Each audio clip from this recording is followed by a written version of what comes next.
হরিবল incident আমার সাথে একবার হয়েছিল when I was in I was in college first year most probably. So আমি এক্স্যাক্টলি নামটা এখন বলতে চাই না, একটু ভুলেও গেছি। কোনো একজন মহিলা, এবং আমি চিরকালই খুব স্পষ্টবাদী, এবং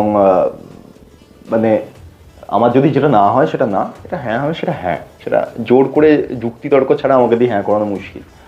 তো আমাকে একজন মহিলা প্রপোজ করেন, সেটা একটা, সে ভয়ঙ্করভাবে, সে কাঠফাট পাঠান, এই করেন ওই করেন, এবং আমি খুব সম্মানের সঙ্গেই তাকে বলি যে আমি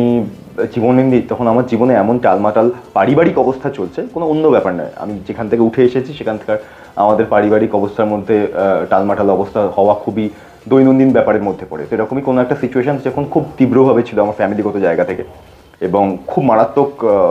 নরম মন হয়েছিল বাড়ির প্রত্যেকের, সেই সময় এমন একটা প্রপোজাল এবং সমস্ত কিছু আসে। আমি তাকে উইথ ডিউ রেসপেক্ট আমি তাকে বলেছি, দেখুন আমি আপনাকে এইভাবে দেখি না, রাদার আমি তোকে এইভাবে দেখি না, তুই এটা নিয়ে কোনো